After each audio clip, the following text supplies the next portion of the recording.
Watching Live Well. I'm a licensed psychologist and blessed to live here in the Valley. Thank you for joining us. My guest today is Mrs. Jane Kim Lee, and I'm so glad she was able to join me to talk about the very important topic of parenting. So you'll want to tune in and watch this episode. There's sure to be a lot of valuable information. So Jane, why don't you, for the few people that don't know you in town, introduce yourself and tell a little bit about what you're doing currently in life. Okay. My name is Jane, as she explained. My last name is Lee. My maiden name is Kim, so that's why it's there. But my husband is Fred Lee. He's the dentist in town at Pikeville Family Dentistry, and we've been married for 11 years, 12 years now, almost. And we have 3 beautiful boys, 7, 8, and 10, and I'm fortunate to be homeschooling them now, and I am actually a dentist by trade, and that's how I met my husband in school, but I chose to be home with my kids to be with them and educate them, so I find that as a blessing. And also to be here in Pikeville. We came here it's been about 6 years now, and we are just so privileged to be here. I know that there's a question here on Facebook. We do, yeah, thank you. Mr. Dan Young, a friend of mine, I asked for you guys on Facebook, if you're following, I do have a Facebook page, Live Well, where I like to stay in contact with the community, and on Instagram. But I asked this morning if any of my local friends or friends really all over the United States had any questions for us about parenting. And Dan Young said, how are you treated as an Asian American family here in Bledsoe County? Send our love, blessings, D. And for those of you that might be watching this in another part of the United States, because we are on YouTube, we're in a small town in Tennessee, outside of Chattanooga, which is our biggest city, would you say? Mm-hmm. Crossville is also a nice sized city, but we're tucked in here. We're a small community. The people around here, they like to usually stay here because it's so beautiful, and because just the people here are very friendly, and we have a lot of local great restaurants, people that believe in Pikeville. Her husband is championing the Better Bledsoe movement in order to focus on health, which is not something that's really been of top priority for a small southern town, typically, across in my work. So can you speak a little bit to Dan's question? Yes.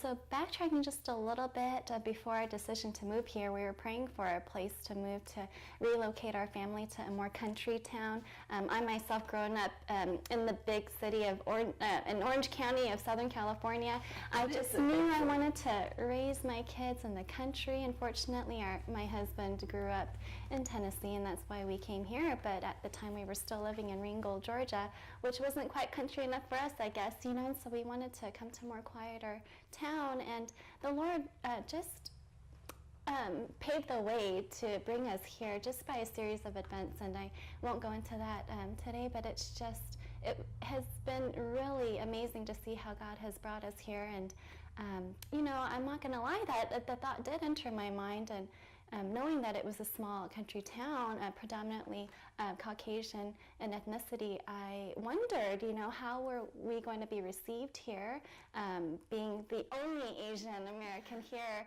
in town. And, we have just been received so warmly. And I know that part of it has played into the factor that we just love this community, and we came here to serve this community. And I think that I think everybody here just knows that, and I think that may have been a big reason as well as to why, we have just been accepted as part of the family in Pikeville. So thank you so much for warmly accepting us, and we see everybody here in this community as our family, so thank you. Yeah, I found Pikeville to be very inclusive. I know that we've touched a little bit on exclusion because it's a very damaging topic, and I think that's something, that is a wide concern for many communities, many towns, and exclusion can come in all different forms. Yeah. And so Pikeville with the community has been very inclusive and willing to say, hey, even for me, that was a city girl, moving in, not a local. They're like, you don't care. We just want to know who Katie is. We're just more interested in who you are as a person, not where you come from or where you were raised. Right. And I've really appreciated about that. And I like to try and promote that personally. Not to be exclusive. Yes. And we had talked about modeling that in our own homes, how to be inclusive with people, like you said, that struggle with not having much in life. So talk a little bit about that personally for your family, what you've done. Yes, I think parenting in a lot of different aspects, not just in modeling inclusion, but in a lot of aspects, modeling is so important because if your child sees you to tell them a certain thing, that we should include people, but yet in our own personal lives we are not, then it's a dichotomy in their mind and a discrepancy that children are very quick to pick up on. Oh, they're so sharp. The hypocrisy in what you say and what you do. And so it most definitely, your life needs to match up with what you're sharing with them. But how can we model inclusion to them and in our own lives? And for my husband and I personally, for us, we use a lot of ministry in our lives. We are active in a lot of different ministries, and not just in the level that we ourselves are in socioeconomically, but more so also in the lower economic areas. And our heart goes to those people that are more underprivileged, and we want to reach out and help them and provide the needs, meet their needs, and I think as our children see that and they're a part of that, we don't leave them at home and we go off and do that on our own. We bring them with us, and so they see firsthand what it's like, to care for somebody that may not be commonly cared for, by the norm. Yeah. And that can be anywhere. I mean, from the smallest forms to the biggest forms, it might be someone that is a friend of yours that's going through a hard time. Hey kids, let's come together, let's make something for them, maybe some cookies or something, just to send them a cheer. It can be on a bigger scale. But you're right, they're always watching. They're watching what comes from your voice, the words that you use. They're even watching your looks. Yes, absolutely. Because you can, a person might be brought up, and you might make a face. Right. And also with the way that you treat them as being inclusive. Yes. Because I think that the children that I've worked with so many families, so many parents, the kids know when they are rejected by their parents for something that has happened. And we never want them to feel abandoned or rejected. We want them to feel accepted for who they are, but also be willing to learn to grow, to be their best selves. Yes, absolutely.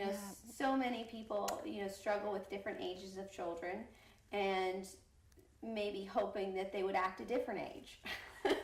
Right. Why are you 2 years old? Why are you acting like 2 years old? Mostly because you are 2 years old. Yes. However, some of the basic things for them would be, disrespect and sharing and treating our properties with kindness and treating others with kindness, friends with kindness. Those are some basic skills, but they're always going to be their age. Yes. And a teenager's always going to be a teenager where they're trying to learn their independence. But in the early stages of the youth, right now is when you win that trust for later. Because if you miss out on building trust now, when they're asserting their independence and trying to grow their self-identity, you need to have laid that foundation that I'm a safe place. Yes. Like, I'm a safe place for you to learn, to grow, spread your wings, but always come back to mama.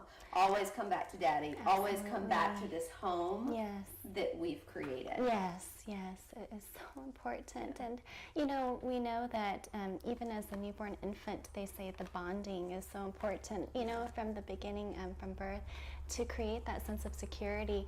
And I think that is so right on, even all throughout childhood. And if you don't create for them an environment where they can come and feel secure and feel like they can trust you, then of course later in life, why would they come and come to you with their questions or their, the trials that they're going through? And do you want them to be able to open up with those things openly, with no fear of rejection, no fear of condescension, ridicule, but just what were you thinking, and you get that look on your face. Yes. And that's so damaging to the heart. Yes. So it's been really important, at least for my husband and I, to, instill in our kids, you can come to talk to us about anything. And when they do come and talk to us about things that they made a mistake about, they'll say, I'm really sorry, Mommy, but I need to tell you this, and they'll tell me something, and I'm just so thankful that they told me, So thank you so much for being honest with me and for letting me know, and it's okay, we can try better next time, because Kitty, we're not perfect. Nobody's perfect. And, to expect perfection from a child is just, it's not logical. And so, to create an environment of trust is very important. Right. And I like your message of, explaining to the kid that we as parents are not perfect. And when we go to God to get forgiveness for that, and we're working with God, like God says, say, hey, I'm a partner with God in helping you, yes, here on earth. Yes. And so Mommy's talking to God, and I never, a lot of times parents, think, I'm such an authority because I do counseling, because they come to me for this, and I've got all the answers, and I do not. Right, we're all learning. There are a lot of days where I just think I don't know anything, and find myself on my knees going, help me, please God, and turning to my Bible. And I read a lot, continuing to educate, because every situation is different. So what works for you, what worked for your parents, what worked for your neighbor, might not necessarily be something that is going to work in your own home. Yeah. I think what you're saying about, at times of weakness you go to God, and I think that's actually a good place to be, because we want to acknowledge that we are weak and that we're unable to do anything, but I think, in regards to our children and how we teach them that is by being vulnerable to them, and sharing with them our weaknesses and our trials, and let them see, like, oh, it's not just me, the child, that's having problems, but my parent, my mom or dad as well, and we're in this together. And that I always say, we need to help each other. Let's help each other. I'm going to help you, and you help me, and please let me know if there's anything I'm doing wrong. And that vulnerability, I think, builds trust as well. And that partnership in the home. Yes. You're part of this home, and even from the smallest thing of, could you close the dishwasher door? Right. I'm not handing plates right now to my 3-year-old. But, there are little things, if we spill some milk, you can help wipe that up off the floor. It might not be perfect, but the intention is there, and the effort, and it gives me an opportunity to say, thank you for helping me, and how proud I am of you. And that we talked a little bit about the discipline element, and that there's a difference between behavioral discipline, which seeks to control and dominate, and then relational discipline, which seeks to win the trust and the heart of the child, because there are obviously boundaries.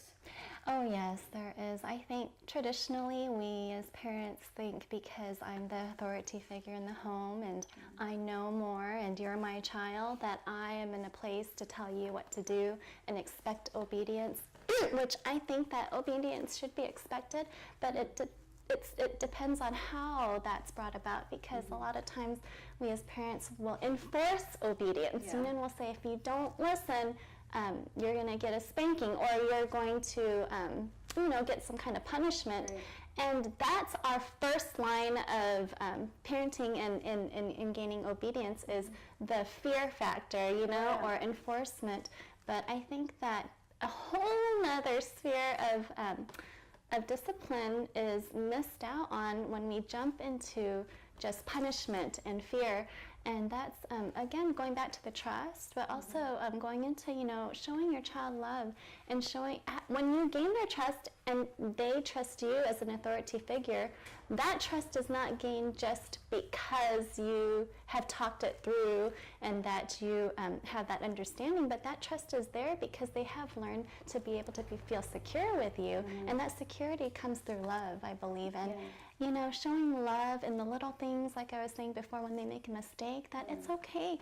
God shows us grace, why shouldn't we show our children grace, And I know we're talking a little bit about how when we speak angrily to our children are afraid of us. And I believe that when they see us doing that, they still at a younger developmental stage see God as that as well. As being angry towards us. Yes, and that, zap, you did something wrong, I'm going to zap you. Right, or I'm so mad at you, I'm unforgiving of what you've done, and I will now punish you. Yes, and that really opened my eyes to how we started parenting differently with our children, because I realized, wow, I do not want our children to see God that way, but the way that we are parenting right now, we are going to be showing this to them. And so that completely changed my paradigm in seeing and understanding how God really is towards us and how we should be towards them.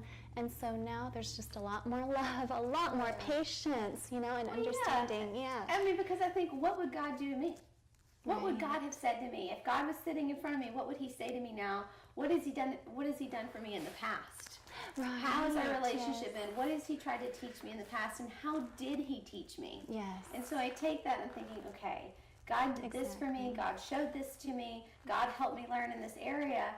He was, it wasn't coming down with fire, right, and damnation. It was just more of, Katie, you're going to learn, and I'm going to help you learn, and I'm going to stay after you're learning because I need you to learn this. That's right. And even if you keep not learning it, I'm going to keep after you. Yes. He doesn't, God doesn't give up on us. He keeps giving.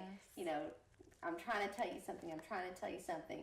And then he's given us, this Bible here is something that we can use to help me. Like, what did other people struggle with? What were other people doing? Exactly. What is he trying to tell us in here to help us get on the right path?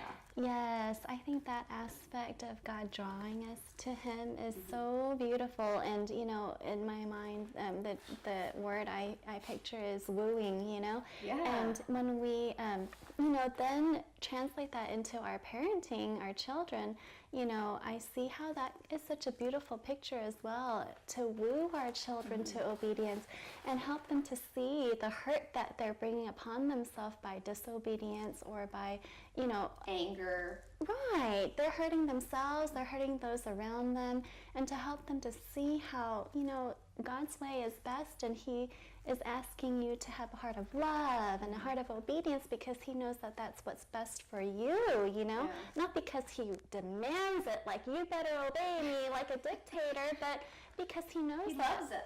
Right. And he's like, I want a relationship with you, and I want to help you be the best you can be. Yes. And so that wooing. Yes. That, come, be. You're I love that. Me Yeah. too. I like that phrasing that you use. So, I think we're in agreement on establishing that relationship, being kind with your words, being kind with your intentions, and, when all else fails, on the knees. Yes, absolutely. That's a great place to be. Yes.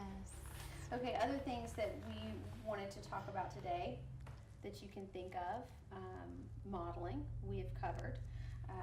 The heart of parenting, the trust in parenting, and how children see us is how, they will see God. Yes. And keeping that inclusiveness. Yes. Yeah.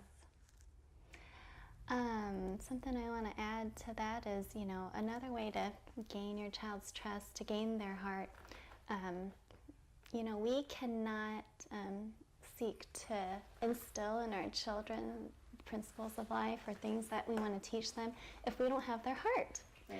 And so, excuse me, we need to seek to gain their heart. And the way that I find is a great way to gain their heart, of course, is one through love and trust, but also by showing them that you care about their desires, their needs, Their the things that they're, yes, where they are and who they are as a person. Yes, yes. And if you're not in tune with those things, then they're going to quickly pick up on that as well, and they're going to see that, well, you know, mommy or daddy's mind is not really there with me, and they're going to feel hurt and rejected. And so, again, providing that environment of receiving them.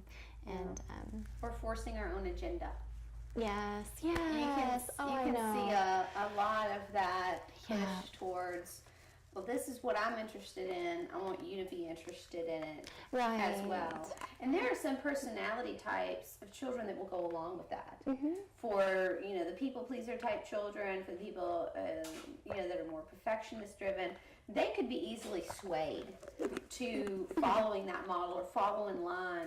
But you'll miss out on who they were created to be if you don't leave the door open for their own personal discovery. Yes. And that's where we kind of got into the topic of play. Yes. That early youth, just kind of missing out on this time to create sense of self.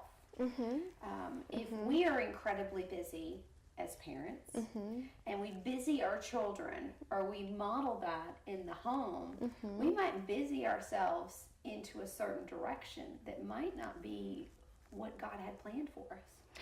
Yes. But it's in the quiet, it's in the play, it's in the still that we can start to see interesting attributes of the gift of the child. Yes, yes.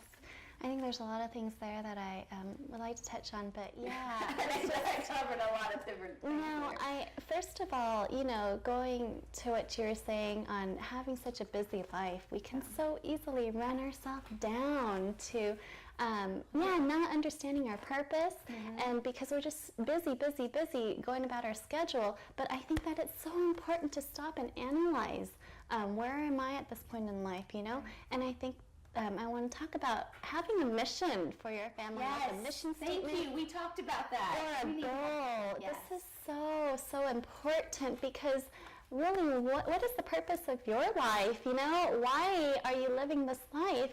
You have to analyze that. Otherwise, you can be missing the point completely. And, you know, for example, for us, Fred and I, our family, our mission statement is to know God and to make Him known. And so, if anything in our life at one point doesn't line up with that mission statement, then we need to reanalyze that and think, you know, we need to replace this with something else.